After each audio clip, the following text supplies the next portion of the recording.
কিন্তু সমস্যাটা হয়ে গেছে জেনারেল জাহাঙ্গীর সাহেবকে নিয়ে, যিনি স্বরাষ্ট্র উপদেষ্টা। উনি ওনার যোগ্যতার জায়গা থেকে সম্পূর্ণ অযোগ্য একটা কাজ করেছেন, যেটা হচ্ছে উনি ওনার অর্ডারটাকে ক্লিয়ার করতে পারেন না। ওনার অর্ডারটা কি, ওনার ব্যর্থতা আজকের থেকে না, ওনার ব্যর্থতা আছে অনেক পূর্বের থেকেই। উনি একজন ব্যর্থ ব্যক্তি, কিন্তু ওনার ব্যর্থতাটাকে ঢাকতে যে উনি এটাকে চাপাই দিচ্ছেন সেনাবাহিনীর উপরে, সম্পূর্ণভাবে ভিন্ন। সেনাবাহিনী এখানে কোনোভাবে স্বার্থ এখানে নিহিত কোনো কাজ করে সেনাবাহিনীর সাথে সরকারের মুখোমুখি দাঁড় করায় দিয়ে যাচ্ছে, যাতে দেশ একটা আনস্টেবল পজিশনে চলে যায় আর কেউ একজন বেনিফিশিয়ারি হয়। আমরা বোকা হয়ে যাচ্ছি, আমাদেরকে বোকা বানানো হচ্ছে। আপনারা সতর্ক থাকবেন, এই ধরনের বোকা যেন ভবিষ্যতে রয়েছে। এই মুহূর্তে অনেক ধরনের উদ্যোগ এবং মানে মানুষ খুব কনফিউজড আছে, মানে উৎকণ্ঠার মধ্যে আছে। তারা ভাবতেছে যে কখন কি হয়ে যায়। আমি দেশবাসীকে আমার বিবেচনার থেকে যেটা বলতে চাই যে এরকম কোনো কিছু ঘটতে যাচ্ছে না। there is no possibilities of coup or anything, because এরকম একটা coup তখনই হয় যখন সরকার প্রধানের সাথে সেনাবাহিনীর দূরত্বটা অনেক বেশি থাকে, এবং সেই দূরত্বের কারণে একটা মানে জোরপূর্বক ক্ষমতা দখলের সিচুয়েশন তৈরি হয়। আমি এরকম কোনো শঙ্কা দেখছি না, কিন্তু যেটা শঙ্কা অবশ্যই আছে, যে সংখ্যাটার কারণে এই কনফিউশনটা রেইজ হয়েছে, সেটা হচ্ছে আমাদের স্বরাষ্ট্র উপদেষ্টা জনাব জেনারেল জাহাঙ্গীর সাহেবের ফেইলিয়ার। ওনার কারণে আমাদের সেনাবাহিনী এই মুহূর্তে বিভিন্নভাবে বিতর্কিত হয়ে গেছেন। বিতর্কিত হওয়ার কারণটা উনি, আপনারা বোধহয় একটা ভয়েস পেয়েছেন, মিডিয়াতে খুব ছড়াছড়ি হচ্ছে যে উনি একজন পুলিশ কর্মকর্তাকে বলতেছেন যে নুরুকে ধরে ভালো করে পিটাবা। মানে এইরকম ধরনের যদি ইনসিডেন্টালি উনি একজন কমান্ড থেকে এই ধরনের কমান্ড দেন, তাহলে নিচের লেভেলের যে এসআই বা একটা সৈনিক, সে ভুল করতেই পারে।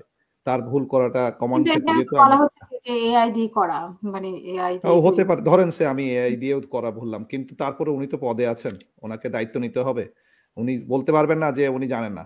আপনি আপনি আপনি কি এটাকে সমর্থন করেন কিনা? আমি ওনাকে অবশ্যই এই বিষয়ে আমি সম্পূর্ণ আজকের যে সিচুয়েশন, সারাদিনে যে টেনশন, যে সেনাপ্রধান অমুকের সাথে দেখা, আমি মনে করব সেনাপ্রধান বরঞ্চ ভালো কাজ করতেছেন, কারণ উনি যোগাযোগটা সৃষ্টি করতেছেন। উনি যে সকল প্রধান আছেন আমাদের, যেমন আমাদের প্রধান উপদেষ্টা, বিচারপতি, প্রত্যেকের কাছে যাচ্ছেন এবং উনি ওনার অবস্থানটা তুলে ধরতেছেন যে সেনাবাহিনী এখানে কন্ট্রোভার্সিয়ালিটি যাতে না পড়ে। আমি এখানে সেনাবাহিনী প্রধানকে সাধুবাদ জানাচ্ছি, কারণ উনি ওনার কাজটা সঠিকভাবে করছেন। কিন্তু সমস্যাটা হয়ে গেছে জেনারেল জাহাঙ্গীর সাহেবকে নিয়ে, যিনি স্বরাষ্ট্র উপদেষ্টা।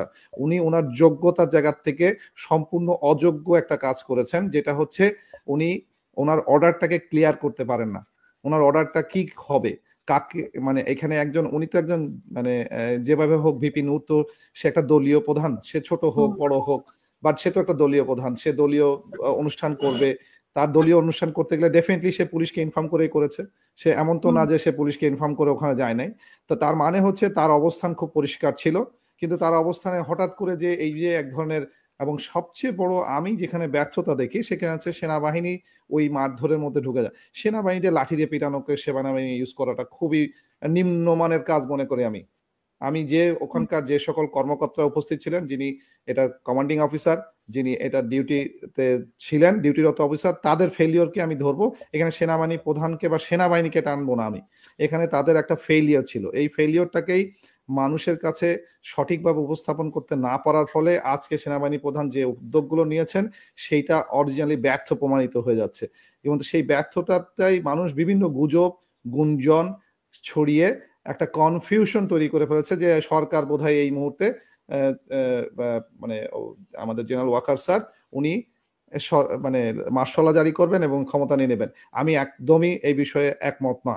আমি সম্পূর্ণভাবে এটাকে দ্বিমত পোষণ করি। আর এক্ষেত্রে আমি মনে করি এটা সকল দায়ভার আজকে এই মুহূর্তে জেনারেল জাহাঙ্গীর সাহেবের নিজের একটা স্টেটমেন্ট দেওয়া উচিত, বিকজ উনি স্বরাষ্ট্র উপদেষ্টা। ওনাকে বলা উচিত যে উনি সরি, উনি পারেন নাই, এবং ওনার সকল ধরনের দায়ভার ওনাকে নেওয়া উচিত। এবং এর সাথে সাথে আগামীতে উনি যে কি করবেন, কেন এই ধরনের আর কোনো ঘটনা ঘটবে না সেটা এনশিওর কিভাবে করবেন, সেটা ওনাকে সঠিকভাবে বলতে হবে।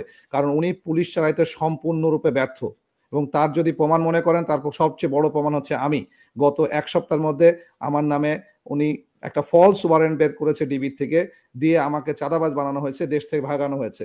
কারণ কি, আমি দেশে থাকলে আমি দেশের এই সকল আন্দোলন বিষয়ে সঠিক তথ্য দিচ্ছি বিডিআর কমিশনকে, কারণ আমি বিডিআর কমিশনে একজন মুখ্য সাক্ষ্য, এবং সেই সাক্ষ্যর যদি উইটনেস বলেন, আমি সেখানে দায়ভার যদি হয়, তাহলে এই জেনারেল জাহাঙ্গীর, যিনি বিডিআর এর কমিশনের আমাদের আর্মির পক্ষের উনি প্রধান ছিলেন, উনি কোর্ট অফ ইনকোয়ারির প্রধান ছিলেন। ওনার ব্যর্থতা আজকের থেকে না, ওনার ব্যর্থতা আছে অনেক পূর্বের থেকে।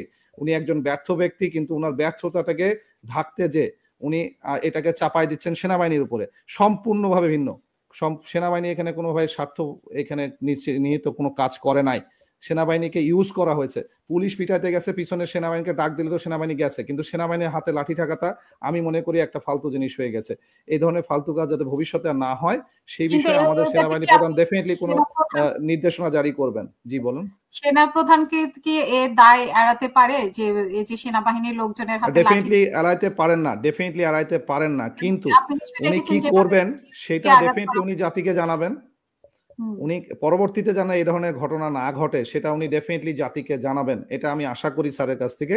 কারণ ওনারা অনেক, সেনাবাহিনী প্রধান হওয়াটা তো সহজ বিষয় না। একটা সেনাবাহিনী প্রধান যিনি হচ্ছেন, তিনি বহু পরীক্ষা এবং প্রতীক্ষার মধ্যে দিয়ে ওখানে গেছেন। তার মানে উনি অনেক প্রজ্ঞাবান ব্যক্তি, উনি এই জিনিসটা সঠিক ব্যবস্থা নেবেন। কিন্তু আমি এই দায়ভারটা 100% আজকের যে যতগুলো ঘটনা ঘটছে, উনি যে বিচারপতির কাছে গেছেন, প্রধান উপদেষ্টার কাছে গেছেন, প্রধান রাষ্ট্রপতির কাছে গেছেন, সবগুলো যদি আমি যোগফল করি, এই যোগফল হচ্ছে উনি জেনারেল জাহাঙ্গীর স্যারকে বাঁচাতে যাচ্ছেন। ওনাকে বাঁচানোর দরকার নাই, ওনাকে পরিবর্তন করাটা ইমিডিয়েট এখনই দরকার বলে আমি মনে করি। I am correct. Why? Bangladesh সেনাবাহিনী যখন মাঠে কাজ করে, এটার নাম হচ্ছে E92 সিভিল পাওয়ার। সেনাবাহিনী নিজস্ব আইনে ওখানে কাজ করে না, সেটা আমাদের যে বেসরকারি আইন আছে, যে সেনাবাহিনীকে কোনো কাজে নিয়োগ করতে গেলে ওখানকার যিনি ম্যাজিস্ট্রেসি পাওয়ার রাখেন, যে সেটা হচ্ছে ডিস্ট্রিক্ট কমিশনার। ডিস্ট্রিক্ট কমিশনারের দায়িত্ব, উনি যদি ফেল করে থাকেন তাহলে এটা তার দায়িত্ব। তার দায়িত্ব আপনি সেনাবাহিনীর উপর চাপাবেন কেন?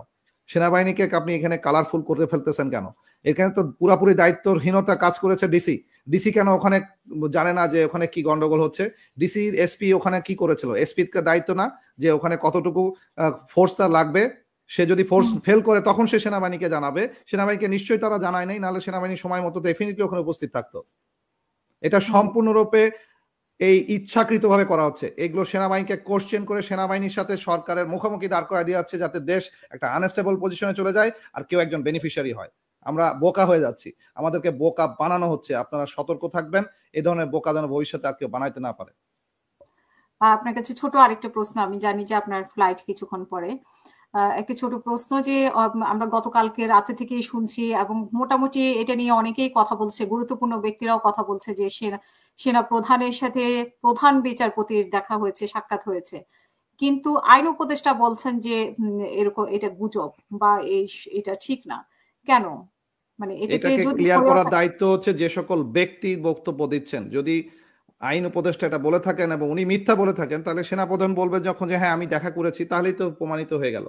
তাহলে তো আসিফ সাহেব মিথ্যা কথা বলছেন, তাহলে তার তো উপদেষ্টা থাকারই যোগ্যতা না, যে একটা স্টেটমেন্ট ঠিক মতো দিতে পারে না। যে মিথ্যা স্টেটমেন্ট দেয় তাকে তো উপদেষ্টা রাখবে কেন? প্রধান উপদেষ্টার প্রতি আমার তার অনুরোধ থাকবে, যে সকল উপদেষ্টা তার স্টেটমেন্ট দিতে পারে না, মিথ্যা কথা বলে, তাকে আমি কিভাবে জাতির নেতা হিসেবে, মানে আমি তাকে আইন উপদেষ্টা হিসেবে দেখতে চাই না। জি, অসংখ্য ধন্যবাদ আমাদের সাথে যুক্ত হওয়ার জন্য, এবং আজকে প্রথম দিন যুক্ত হয়েছেন। আমি আবার শ্রোতাদের কাছে আমার দুঃখিত নিচ্ছি, যেহেতু আমি একটু বিদেশে আছি, আমার বিভিন্ন রকমের ব্যস্ততার কারণে হয়তো আমি থাকতে পারলাম। ভবিষ্যতে আবার আসবো ইনশাল্লাহ। সবাইকে অনেক ধন্যবাদ। বাংলাদেশের মানুষ সুখে থাকুক, শান্তিতে থাকুক, এই আশা করি। ধন্যবাদ।